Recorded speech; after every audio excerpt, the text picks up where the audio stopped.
Welcome to the Lensrentals Podcast. I'm Ryan Hill. I don't think I'm alone in saying that I got into photography as a kid because of National Geographic. I'd imagine traveling to all these far-off places, bringing back film in my huge National Geographic photographer vest. Basically Indiana Jones with a camera. It didn't occur to me until recently, though, that you can't just do that. The photographs in that magazine aren't the product of some guy with a camera being in the right place at the right time. They're the result of weeks of careful planning, and in some cases, equipment made specifically to capture a single image. After all, to take a picture no one's ever seen before, you might have to put a camera where no one's ever put a camera before. And that's Tom O'Brien's job. As the photo engineer at National Geographic, Tom is tasked with, for instance, figuring out how to record video half a mile up a sheer cliff face, or how to get a remote camera into a robotic paper-mâché Sage Grouse, or how to design a case that can't be destroyed by elephants, just to name a couple examples. Joey and I talked with Tom about his work at National Geographic and how these seemingly impossible problems get solved.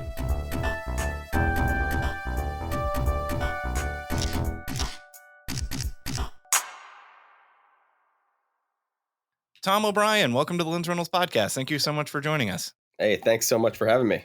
I think Joey and I probably have this in common. I've been reading National Geographic since I was a kid. I think if you surveyed a lot of the photo techs at Lensrentals and were like, hey, what got you into photography? I'd probably a solid 50% would say National Geographic. So it's really exciting to have you here. Great. Yeah, no, I mean, and the funny thing is everyone always asks me, hey, so did you grow up reading National Geographic? And I'm like, yeah, we had it, but not really. Yeah. I was too busy reading like Scientific American and Pop Sci and Pop Mechanics. Hell yes. Those were my jams. Exactly. I mean, I devoured. I mean, there was a point in middle school where I would start being like, so can I go like Scientific American? And my parents like the journal. And I'm like, yeah, like the journal. And that was always too over my head. But I was like, let's read about black holes and cell structures and stuff. So you're an engineer first? Yes. A mechanical engineer by trade and education. Okay. Where'd you go to school for that? Lehigh University up in Bethlehem, PA. Oh, yeah. My mom's up in Cresco. It sounds familiar, but It's I'm in not from Poconos. PA. Okay, Oh, Poconos. okay, Yeah.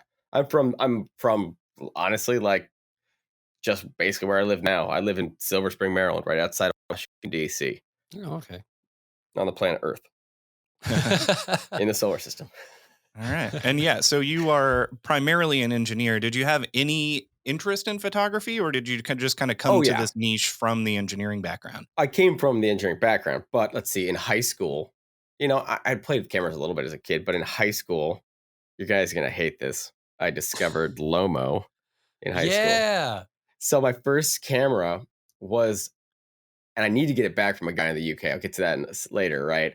Is a Lomo LCA Plus with the original Russian-made lens. I think it was the Minotaur 1, I think it was called, the lens optic. And it got me into a lot of multiple exposure, cross-processing before Instagram like ruined that for everyone. And I just loved it. I loved really abstract photography. Like I remember the first time I did like a shadow projections, you know, not really developing photos, but just photo paper, put your hands or like a pen or something on it. Yeah. Exposed light. And then putting that in under the in the chemicals, and my mind just like exploded. I was like, I know science, but that's magic. It has to be. It is magic. Yeah. And I just got into photography. You know, I didn't have much. I loved film. I hated digital. But then I was in college. Right. Film was expensive.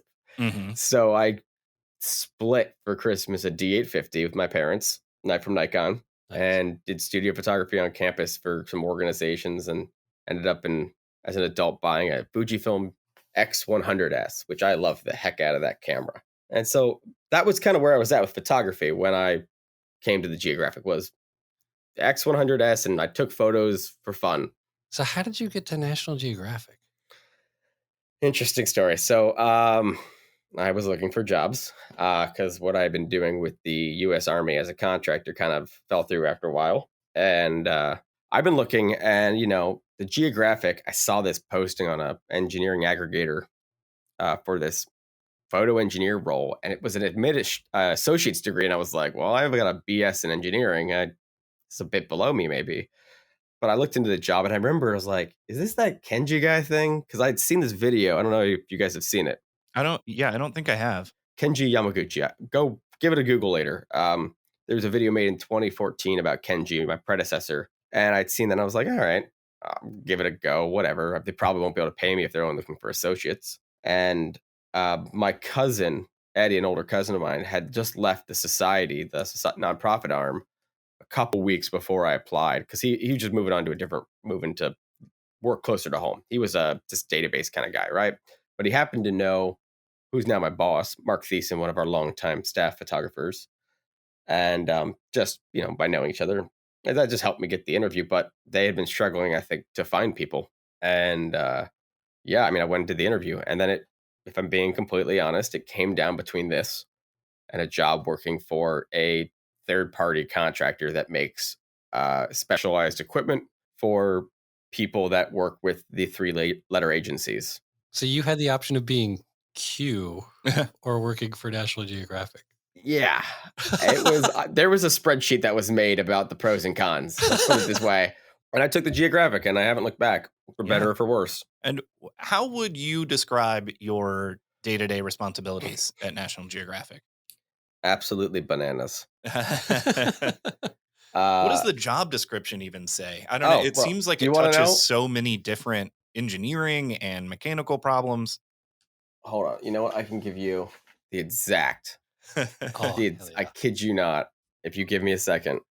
Job description. The purpose of this position is to take the ideas of the National Geographic photographers for making a photograph and help them create the equipment that will turn a photographic concept into a reality. Your personal technical expertise and experience can be brought to any project in an effort to make any photographic idea better or more attainable.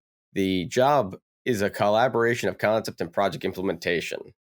And the responsibilities was a lot of what I do with design and fabricate specialized photographic equipment and accessories, e.g. camera traps, whole cameras, remote imaging devices, drone and robot cameras, upgrade, blah, blah, blah, all the stuff that you got here.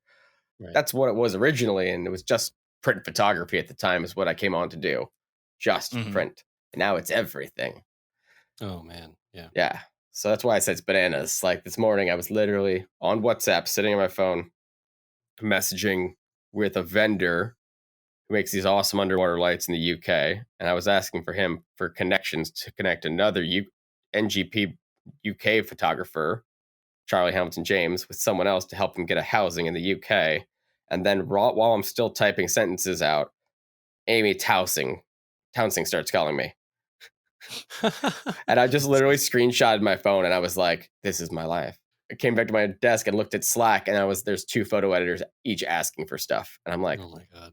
That's insane. So yeah, so social engineering is also part of this. Yeah, it is. That's a very good point. It is. I do a lot of connection making between people. So we're diversifying our photography base massively for good reasons, obviously.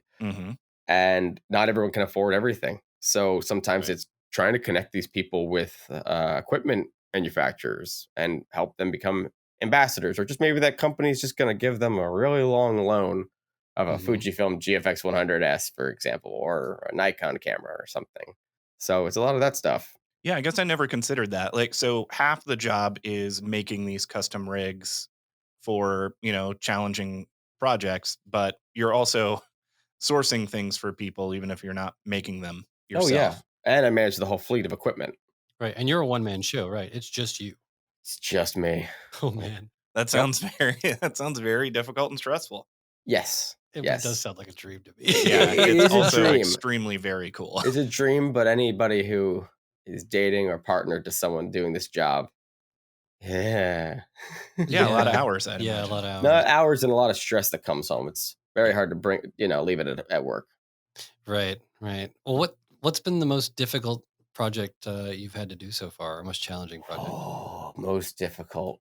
I'd say the most complicated thing of the modern era would have been that got to completion would be the Funky Bird train, because it was a custom build from scratch. And you literally built a train. Yeah. Oh, there's that. And then there's one that hasn't really been published about, but I mounted a Profoto B10 to the bottom of an Inspire 2 with a custom rig that puts the center of gravity right into the middle, allows for movement of it, and weighs a little bit less than the stock pivot mount. Are you serious? Oh my God. Yeah, I did that in about 3 weeks. Yeah, that was 2019. What was that used to light? So my boss, Mark, has always asked, and Kenji did a quick one for him once. They just made long legs for an old Phantom 2, I think, and stuck a Canon flash in the bottom. He's always wanted to stick basically light in the air. Because think about it, if you can sync up lights on the ground with light in the air, you can just do stuff you can't do, especially on like an archaeological dig, right? Right. Or all sorts of things. You just get these lights. Like otherwise, to that you'd have to have like a cherry picker to be able to get the light out of frame and up high enough. That's insane. These 2 staff photographers we have, they're not really big believers in post. What comes out of the back of their cameras blows my mind on a regular basis. Amazing. It's just, how did you do that? They're like, light. And I'm like, all right, whatever. I guess it's easy for you. It's all light. No. So that was that was tricky because of just the weights. And then I made a carbon fiber legs that clamp onto the legs, right? So that it sits up tall when it's in landing mode. Okay. Which that's easy. That's just some 3D printing, some carbon fiber tubes, and some rubber nubs, right? Right. See, that's really quite easy. That took me that was like the thing I pushed to the very end. Fun fact, kids at home, if you're working with carbon fiber tubes that are not already coated, wear gloves. I swear. Oh, Hashtag regrets. You just Carbon have fiber splinters everywhere. So bad. Oh, God. And you can't see them. You're like, I don't even see them. And you're like, why does everything hurt when I grab things? Oh, God. And it took like 2.5, 3 days for them to wear out because I didn't read about that. Apparently, what you should do right away is get a bunch of Elmer's glue, put it on your hands, and let it dry. Oh. And then that's what I read online after the fact. And then you kind of like rub that off, and it will kind of pull them out. Almost like waxing your hands. Yeah. Kinda, yeah, exactly. But I just suffered through it like an idiot. But anyways, that was challenging. But it was more like we never used it for a finished project. But Funky Bird Train, that's the hardest one. I'd say that made photos. Yeah, I do want to get some more details about that because I am familiar with it in general, and we'll link to this podcast episode. You did an episode of National Geographic's podcast where you kind of talked a little bit about this, and it was, correct me if I'm wrong, a remote camera train built to take photos of like grouse mating rituals. Is that right? Yep. You're missing one key point: is that the train was also a fake female bird. That's right. Oh my God. That's the more important part. That's why it's the Funky Bird Train. Exactly. Well, okay. Let's start at the beginning. Yes, let's. Charlie Hamilton James comes to me with a story that he then regretted doing as one of the hardest stories he's ever did because he's like, it's so boring. I have to be up at the crack of dawn on a freezing cold. Like it was only 2 hours from his house in Wyoming. Yeah. And it's just like cold, and I have to sit in this boring town watching birds. Very boring birds, but the story is very important because the sage grouse are kind of like a canary in the coal mine for the health of the plains. Mm-hmm. And they're how do you make this very pedestrian bird look cool, right? That was his challenge. Well, he had seen a PBS special, researcher, and this woman had been, I think it was a woman, doesn't matter really, but had been using, I think it was a taxidermied female sage grouse that was turned into a robot. Yes, it had a camera eye, but more importantly, it was packed with microphones. It was like, they were doing actual science. I think it was studying like the calls and stuff like that. Mm-hmm. I don't know. But it was on like, I think it was G-sized model railroad track. I think it was. I don't know much about model railroads. And then the PBS special, like when it's all about the mating dance, right? Because the males do the lecking dance in the morning out on the plains, and they like pump out their chest with little air pockets. And they go, very weird. And the PBS special picked this like funk music that was like get it on funk music. It was like this waka waka waka, like a 1970s like funky guitar. Yeah. And I was like, that's so weird. All right, hashtag Funky Bird Train. And so it began. He wanted that, but better with a camera. And I said, you're crazy, but okay. And I said, how much time? He's like, maybe about 2 weeks or so. Oh my God. I lived that project. So we made the railroad tracks out of PVC pipe, like 1/2-inch PVC, because I was like, you can get that anywhere. Just pick that up in Wyoming for cheap, man. Right. And then the railroad ties were just It's a 3D printer type. It's the ones most people see at home. It kind of squirts out a plastic little bead. Mhm. It's just real railroad ties, and then use self-tapping screws up to the bottom. Okay. That's it, right? And then flushless couplings. They're not plumbing couplings. They were I found them used for making random fixturing out of plumbing pipes. So it didn't have any bump to it. And so you would just tap them in with a mallet. And that's kind of how you made the track. But then the whole carriage was custom designed in CAD and then machined out of aluminum. It had a stepper motor on the bottom that drove with a belt with a little small reduction, a shaft, and the wheels were these parabolic rollers. And the back ones, to make them sticky, how did I do that? Oh man, it was like a rubber glue that I put on them, to build up basically rubber on this steel, on this aluminum roller, so that it would actually grip for the drive. Oh, gotcha. So it doesn't roll backward. But no, not roll backward, just to have any grip. Oh, I gotcha. So the wheels don't just spin. Right. Yeah. You need rubber. Because the only reason a railroad train can move is because there's mass amounts of friction because it weighs so much. Mm-hmm. That's why you can just have steel on steel and it's fine. But this wasn't the case. This was aluminum on plastic with no weight. That was the hardest thing about this, was it had to be small, really small, because on the top of it we had a moving surface that was controlled by another stepper motor on the bottom one. That was a really flat motor, and the whole thing could pivot left and right. And then on top of that would go paper mache made female sage grouse that Charlie made. I didn't make that. Charlie made it. Unfortunately, that got lost once, and we don't have it anymore. Oh, that's a shame. It never got to me.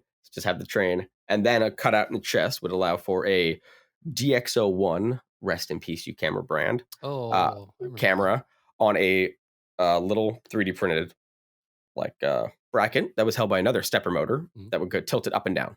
So the whole RC thing was powered by four 18650s, and that's, for those that don't know, that's the kind of battery that's in your Teslas, your power tools, et cetera, your e-bikes, et cetera. Mm-hmm. Like a fat AA battery, but lithium. So I had four of those under the carriage, and then the camera was powered continuously just through a USB battery bank. And that also supplied power 5 volt DC to the circuit board. So the RC car was controlled by just pulse width modulation control into programmable stepper motors. So what that is, in a nutshell, I used RC components for RC planes and stuff. Right. To make it turn left, right, forward, back. And, I programmed in what it would mean when you do things on the controller. Camera was done over Wi-Fi. What's cool about the DxO1s, outside of that, it's a 1-inch sensor, 20 megapixels. It's a Sony sensor. Most camera systems, right? They all have we all know the Wi-Fi they can make, and it connects to your phone, blah, blah, blah. Right. Not a lot of them can connect to an existing Wi-Fi network, actually. Most don't, actually. Right. Maybe now they do, but they didn't right back then. This was about 3.5 years ago. And so the DxO1 could be put on a mesh network. So basically just stuck a wireless router with a Goal Zero battery powering it in a thin case, and you put it halfway between him and the hunting blind. There's a 100-foot track, so about 50 feet, he put this little repeater router, and then he'd have an iOS phone back there. You could go, oh, cool, change the settings, up, down, all the stuff.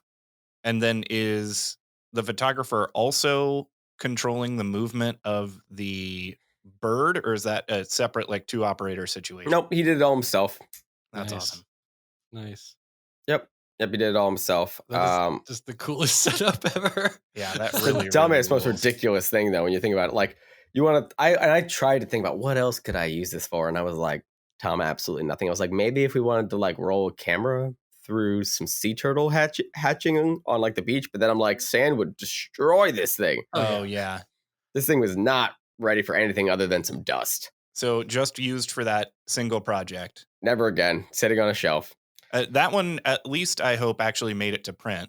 The grouse photo. Oh yeah, grouse stuff all happened. Yeah, that all awesome. Happened. But no, that all went to print. But I mean, there's plenty of times we do stuff and then nothing happens. It just happens, or we make photos and then it just doesn't make it off the cutting room floor. You know, because it's not my job. That's our really talented photo editors. Their job to craft these amazing stories. Yeah, it's your job just to make sure the photos can happen.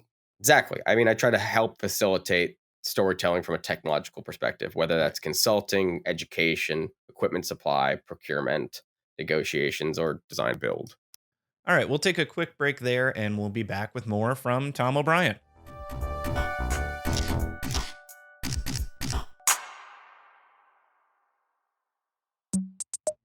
If you only know Lens Rentals from our yelling about cameras on the internet, there's more to the story. We're actually the largest online videography and photography equipment rental house in the entire world. Cameras, lenses, lights, audio, drones, just about anything. Here's how it works. Just go to lensrentals.com and tell us what you need and when you need it. We ship it straight to you in protective cases. You use it for whatever your heart desires, then ship it back to us with the included return label.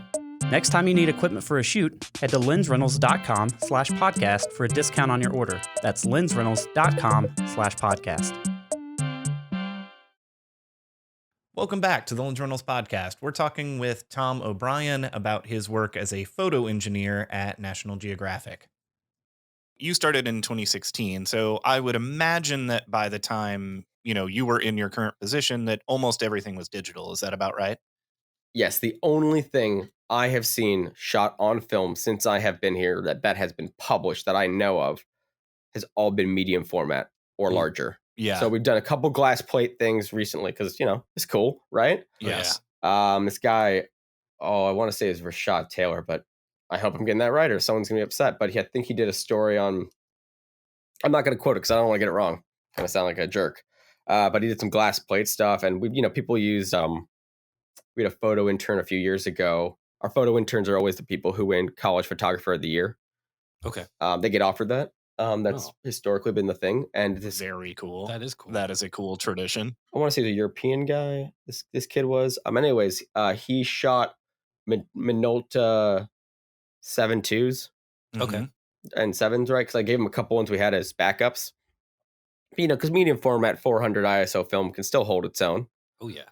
And it's got a nice aesthetic, but we don't most times. You know why? Our turnaround is too fast, and the cost of film developing is just. It doesn't work for publication like this. And then it's got to be digitized just for it to fit into our digital asset management system. Right. And that's another cost. So at the end of the day, you're like, why did we do this? Mm-hmm. Mm-hmm. So yeah, and in a lot of ways, I'm sure working digital makes your job easier. Like you were describing with the DxO, you can trigger things wirelessly a lot more easily. You can monitor wirelessly. There's a ton of pros, but I'd imagine that there are some cons too.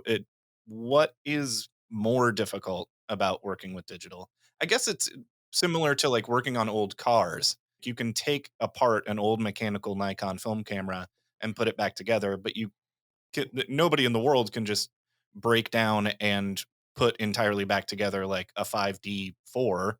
Joey, can't you do that?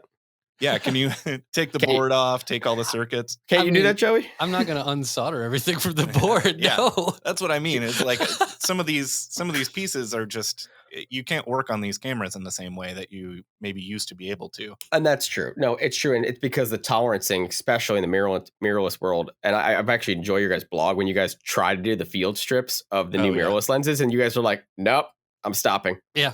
Nope, this is bananas. And it means they're using all these custom jigs to put it all together, slip jigs and all of these things. And right. Has and to go. If we were to buy the parts, they would already come like in chunks. Yeah, exactly. And Yeah. if you can even convince the companies to give you the stuff, Right.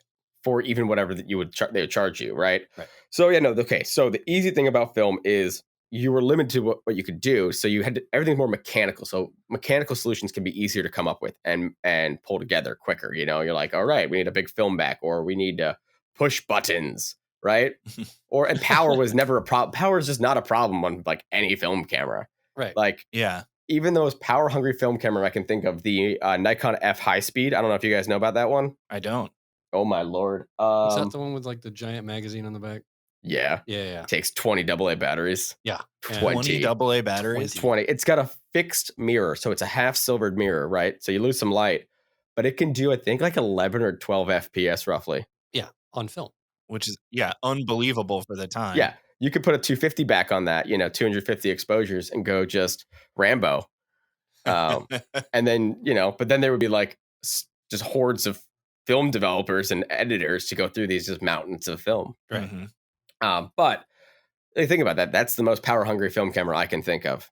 right? Versus like a mirrorless camera, you put it in like the Arctic and it's like, I'm cold. I'm going to turn off now. My LCD has frozen. Oh, my flex cables on my IBIS board. They don't like the cold. But sorry, I'm getting off track here. Bring me back, no guys. worries at all. I promise we'll get you out of here on time, but I do have to go back and press you on the Free Solo thing. That movie blew my mind, and I want some technical details about your work on Free Solo. And I'll say this to you guys before we dive into that. I don't actually care about time right now. I am slammed, but I'm enjoying this. So it's kind of right. Hell yeah. As long as you guys want to run with this, is a happy distraction today from the rest of my work. Wonderful. Us too. Free Solo. So where do you want to start? Yeah. So again, correct me if I'm wrong here, but your specific task was specialty cameras for a section of the climb that the climber, I forget his name now. Alex Honnold. Oh, yeah. Okay. So Alex did not want crew on the mountain with him at this particularly difficult section of the climb. So as not to be like a distraction. Yeah. And so your task was to create remote small cameras for that particular section. Is that right? Sure. Yes and no. So I'll just walk you from the beginning. I get a call one day from Jimmy Chin, and it was a weird start because he's like, "Hey," and I'm like, "Hi, who is this?" And he's like, "It's Jimmy." And I'm like, "Yeah, who?" Jimmy Chin. I'm like, "Oh, hey, man. Okay, cool." Because we had not worked together at this point in time yet. But at first I was just like, "Hi." And he explains this thing. I knew who Alex Honnold was. I mean, pretty famous guy. I didn't know about the climb. It was super hush hush at NatGeo. Like I'd say, I don't know, maybe 100 people in the whole company knew about this. Maybe probably less even, right? Oh my God. Because they didn't want it to get out and then everyone to be flocking to the Yosemite Valley to go stare at El Cap. Right. Right. That would have ruined everything. Yeah. And Jimmy explains the climb sort of. And at the time I'm like, that's bananas, I guess. It is bananas, though. Yeah, that is insane. And yeah, for anybody who's listening that isn't familiar with this film, the end product is a documentary about a free solo climb of El Capitan. So no ropes, no hooks, just a person climbing a mountain that ended up in a documentary that I saw on a big screen in a theater and like made me sick to look at. It's unbelievable. Yep, that was our goal. And to give you more context, is El Cap is one of the, or if not the tallest, it's one of the tallest freestanding wall faces in the world. Right. So it's a piece of climbing. It's like, I think it's like 3,000 feet. That sounds right. Yeah. So it's a good chunk of a mile vertical. And the guy's like, I'm going to do this in a day without a rope. And I'm like, okay. That's crazy. All and people cameras, you have a good time. Yeah. Everyone asked me like after the thing, they're like, so were you like worried about Alex? I'm like, no, not really, because he was making this decision for himself. Yeah. And he was preparing for it. I mean, he knew what he was getting into. And when you watch the film, you're kind of like, oh man, he destroyed that actually. And it's because he prepped so hard. Mm-hmm. Right. So anyways, he explains that this part, and it's called the boulder problem, is the specific part of the climb that we're referring to. And he said, Alex doesn't want anyone near him because he just doesn't want the distraction. And it's the hardest part. He doesn't want the thoughts of anyone having to see him if something went wrong. Oh, okay. These are all his friends too, for the most part, right? Yeah. That's kind of how, and I think Jimmy talks about this either in other behind the scenes stuff or in the film. It's like he didn't want anyone to have maybe survivor's guilt or anything like that, which I think I get it. So he just didn't want any mental distractions. Sure. So, and they didn't have to be small cameras because, there were guys swinging around the mountain anyways with just giant stuff. So, as long as it didn't impede his movement or pose a safety risk for him, it was okay, or distract him, right? So we actually used 1DX Mark IIs. Okay. Why that camera? Wow. Because at the time I was new, right? And we needed a camera that was Canon because at the time, and I think maybe still, Jimmy's a Canon ambassador. Mm-hmm. Okay. Or was. I can't, not sure actually. And also kind of need to probably fit with like the color science, et cetera, et cetera. Mhm. And I needed a camera that I knew how to trigger stop start, right? Yeah. And the Cine cameras, just they were going to be more to work with, right? Yeah. I also Right. wouldn't be able to get my hands on them. So I only sent him one camera, but I sent him 3 systems. If that makes sense, he got the rest of the cameras from other people, other Right. places. Right. Okay. You just needed to build the rigs to hold them. Yeah, no, not the rigs to hold them. That was actually all of them. They just Okay. used tripods and all their climbing doodads, with the things that expand into rock, pinions and cams and stuff like that, Uh-huh. Yeah, if you've ever seen, they really just stick a tripod on a wall and then they run ropes up to something you can attach into. Right. And hope it doesn't fall. And so, but my job was to trigger this to stop recording at about a half-mile away line of sight. And I had 2 weeks and I had almost no budget. And I mean, like, no budget. I did this for I think I did it for $1,300 total in parts. Oh my God. Wow. I borrowed. So the problems at first were, how do I stop? Well, we know how to do that. We take, once the camera's awakened in video mode, we take on that's an N3 style connector. We're going to go, do you guys want to go real nerdy on this? Absolutely. Yeah. Okay. N3 style connector on a 1DX bodies, right? Or any 5D, I think it's any 5D body and up, right? So the 7Ds have the 2.5 millimeter TRS connectors, but these are the N3, so 3 pins. So one is ground, one is pull up or pull down for trigger, and then same for autofocus. So all you need to do really on a Canon is, once you're awake, since we're not doing AF, we just touch ground and shutter together to kind of give her a wake up, start, stop, right? How do you know it's on? That's the problem. And I thought, at first I was like, maybe we flash light? No, that's a bad idea. Let's distract the guy climbing a wall. Right. Yeah. You might as well at that point put some flashbang grenades on the wall and be like, they won't distract him at all. Right. Good. We heard it. The camera's on. But what we did, I was like, okay, I need video feedback. That's the only way to do this, really, that I could trust and they could trust. We could have done if I had gotten Pocket Wizards to loop back, I could have done where basically it sends a sync back and then a flash goes off next to you, or bulb or whatever, right? But how do we know that it's actually on? We don't, right? So you need to see a video feed. So I did borrow there's a department here that supports, it's called NG Studio. So they do some doc work and they do some of our TV productions. Some guys over there, not engineers, just kind of more of a gear shop and specialty equipment supply. And they loaned me one of my 3 video systems, which was now owned by Teradek, but at the time it's just called Connex or Aminion Connex, I think they're called. Okay. They are high-powered HD video transmitters that are put on drones. So that one is about $3,000, and line of sight does 3,300 feet. So perfect, right? Okay, yeah. Right. And so, but video transmitters take power, don't you? Yes, lots of power they do, Tom. So what do? So everything came down to RC components. So the triggering of the camera. So I tried specialized, modified Pocket Wizards I found here that use Yagi antennas. And for those that don't know what a Yagi antenna is, looks kind of like the old antennas for terrestrial TV on top of old houses, but different, but with some curly round bits on it. But those have to be pointed straight at them. And the farthest I could get that to work was, I almost got a half mile, but they have to be pointed right at each other. Perfect. You're telling me people can get that lined up? Heck no. Yeah. Right from El Cap, and they got to mount all that. So what did I do? At first I was trying to break FCC law by modifying standard 2-way radios, because you could take a 2-way radio output like the squelch, which is technically a sinusoidal DC current. Okay. And then you could put a small circuit together that basically then triggers the camera.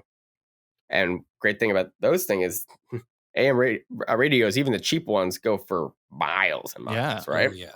Downside is, what if someone squelches on your channel in a national park full of probably portable radios? Right. Yeah. So that was off the table too. Not unlikely. Yeah. So what I ended up using was just really high-end Chinese 2.4 gigahertz RC components. And you can take, from a couple companies, you can take relays. For those that don't know, relays, it's like a switch that triggers a switch, right? It's like you might hear them in your large appliances at home. It's like a click, and you push a small switch that moves a lever that allows a large current to flow through. And so it's a clicky thing. But there's these ones you can buy that'll take PWM in, which is from RC controllers. So flick a switch on your RC controller and clicky, clicky. So you wire up your cables to your N3 connector to that, clicky, clicky, camera goes off, camera goes on, right? So we've got that down. So we also can use that same thing, the relays, or another thing like that, RC switches, to turn on and off the power to our video transmitters. So that brings so that we would basically they know he's near the client, near that part. All right, turn on the video transmitter. Now we see the feed down by us, right at the video receiver. Right. We don't care about power down there because just plug it into your DC batteries, whatever. Right? Yeah. We don't. That's irrelevant to the conversation. And then basically you look for video with a red light on it or not, and that tells you. But I only had one of these things, and I had no budget. So what do I do for cameras 2 and 3? I went back to RC stuff, really cheap RC stuff. Now today, a lot of people might know of FPV or first-person view drone flying. Yeah. That hardware is everywhere now. It's like everywhere. So like now, again, it would be easier. But then it wasn't really much stuff, and it was always expensive. So I bought this super El Cheapo FPV analog video transmitters, right? And then I put better antennas on them and heat sink them because they're meant to be on a flying drone. And the same thing, turned on and off the power to them because they just suck down the power, right? And for receivers down on the ground, just a little better screw-on antennas, right? And here's the funny part. 1DX Mark III, what's our video output, guys? Mini HDMI? Yeah, okay. Analog transmitter. What are we going to do? You buy off Amazon Prime a really dirt cheap USB-powered HDMI to analog converter for like $15. Oh my God. And you tether all this stuff together and have it all turn on. Oh my God. And it's a total junk show, but it works. I mean, I swear it works. It all works. And then that converts it to analog and it goes down to the ground and that's it. That is some real MacGyver. So That's insane. I think at the end of the day, 2 cameras were used and only one was a 1DX Mark III from what I've determined, right? 1DX Mark II, sorry. One was like a Sony just with a giant battery and like an Atmos recorder. I think that was a different angle. I don't know. I never got enough background on the whole thing and how it went down.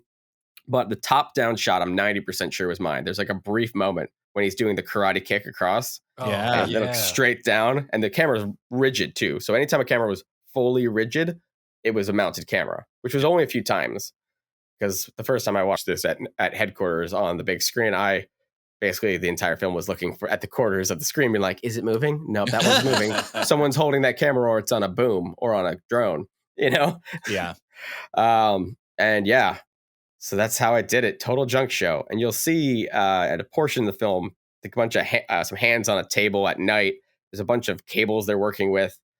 And it's all got pink gaffer's tape all over it. That's my pink gaffer's tape. So I labeled it all really clearly with gold Sharpie on pink gaffer's tape so that like they couldn't put it together wrong. Yeah. Because as much as climbers and photographers are really talented at their craft, they're not all the best with tech. And when it's all just a bunch of barrel jack connectors slapped together. Yeah. And this is before I was good at making neat, clean, tidy parts. And again, I did this in 2 weeks. I should also mention I did it while on a knee scooter recovering from my second ankle surgery. Are you serious? I've had 3. I've had a total of 3 now, but yeah, I dead serious rolled around parts of DC area with a friend. I was on knee scooter and I had like the basket of my knee scooter was like had like a spotting like a binoculars, a walkie-talkie, like all this electronics just in it. And I always was thinking, and my friend was like, half mile from me, Oh my God. And I always wonder, like, were motorists just like, is he in danger? Is he in trouble? Is he okay? Or is he a terrorist? Because in DC, you see weird electronic stuff, you think terrorist. That's what we do around here. Rolling around with a walking boot on my knee on a knee scooter on Memorial Day weekend or something like that, like trying to like get this stuff into work. Wow. And then I overnighted it all to him. And I did it. And it worked. Got the job done. It got the job done. Part of the movie is fucking insane. Yeah, it is. Yeah, I don't actually watch it like because it gives me vertigo too. Yeah, I've only seen it once. It's nerve-wracking. I don't think I can watch it again. What do you have coming up that you're excited about? Anything you can talk about? What can I talk about? As a company, I know. I imagine they keep you under a pretty tight. No, they don't. We all just know that like we don't want to share what we're working on because we want it to come out and the surprise, be exciting for all the readers and content users, right? Absolutely. So I can say I've been working on some stuff with some. I didn't end up building this because cost build analysis and time constraints led me to buy some stuff, but buying some really awesome ultra high power lights right now that are being made for me in the UK that were extensively used by the BBC, NatGeo, and other people for Blue Planet 2 that we're going to use with a certain photographer in South Africa, and we'll leave it there. It's very exciting. Like, I mean, we're talking like each chip, COB chip is 300 watt chip pushing at 250 watts. Holy shit. Yeah, I know. It's crazy. Why am I saying bananas so much? I don't say bananas for the record, like ever. That's my word of the day. Bananas. 250 watts. Yeah, I was considering dropping about 3 strings of lights that each are going to have 6 100 watt COBs on it. So it would have been like, so 1800 watts of LED power. So you're turning night into day, basically? We're fighting the sun. Let's leave it. Let's talk about that. It's what we're doing. Underwater. Okay. This is all underwater too. And I'm doing a bunch of underwater stuff recently. Working on that. I'm doing some of that stuff. Let's see what else that I can share. Oh, okay. I can share this. I mean, because it's nothing secret saucy, but we're doing a story in Gabon, right? In Africa, and it's going to involve some elephants, right? And apparently these elephants, according to researchers, hate human stuff. Like, really hate human stuff. So like they'll have researchers have trail cams, like small hunting style cameras, not for hunting, just for, documenting elephant populations, activities, health, etc. Yeah. And I think they might have flashes built into them. And the elephants apparently like to tusk them to death. Oh, that rules. The cameras. So I have to make elephant resistant camera traps. That is way harder than the time I had to make wolf resistant camera traps, because wolves are just chompy. Elephants are like super hyper intelligent, like squid monsters that are like a story tall. Right. With a trunk, they're like, cool, just tear your stuff down and then also tusk it to death and then step on it. Yeah. Where do you even start? So we're doing it all up in the air on the trees, right? So everything's going to be wireless. So I'm going to use a different, my traps I'm going to be using actually mostly from one manufacturer now. A lot of times I hybridize my traps between multiple manufacturers of parts and build a lot of my stuff myself. Because my predecessor, basically, Kenji, him and some other guys basically developed the modern camera trap with Nick Nichols. Like, they developed it with film bodies. It was Nikon N90s, if I recall. Oh, nice. Not there was camera trap done way back, and it was like tripwire stuff, but like the modern sensor driven with strobes and cabled and everything like that, all Kenji. Kudos to credit to him. And it's going to be wireless for starters, the entire system. And then what I'm going to do is take kind of stock camera trapping housings instead of building my own. I might build my own, but mostly it's just time constraints at this point. And then I'm going to build water jet or laser cut stainless steel housings that are kind of like a suit of armor for the housings that will go around these. And the housings look like basically like a pelican or case with a tube on it with a filter on it. That's what they look like, right? Okay. They're pretty durable, but not to an elephant. Gosh, no. So we're going to put this armor cage around it. I'm going to have to have a bunch of holes cut into it so that RF signals like radio frequency can still get out and in. And then I'm going to this is just conceptual at this stage, probably have a steel cowling go to the front and then a heavy, thick borosilicate glass window put on there. So that's how I'm going to try to do that one. And you've got like a full machine shop and everything. We do. But for this one, I'm actually going to probably outsource the production of all of the housing components and then either weld it up here or it'll be like fold together because I need 6 of them.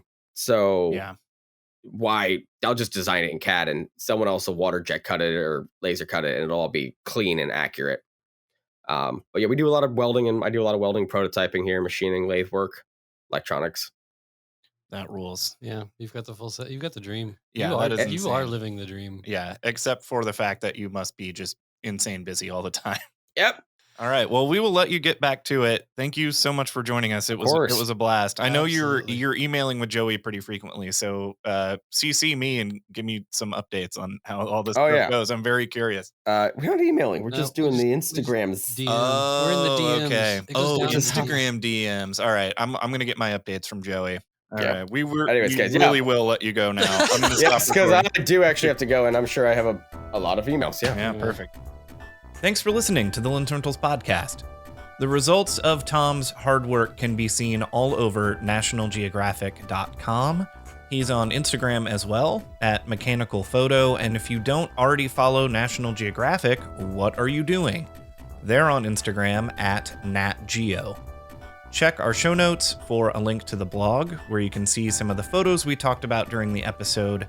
We'll also link there to a couple articles about travel photography that Tom wrote for the National Geographic blog, as well as an episode of their podcast, Overheard at National Geographic.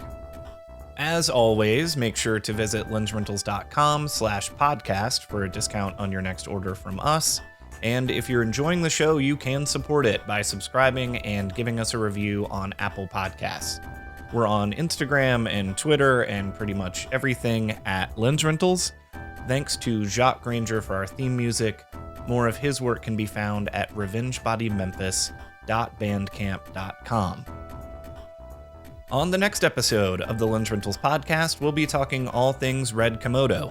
What do we think of it? What accessories do you need? How many skulls are printed on it? Find out on the next episode of the Lensrentals Podcast.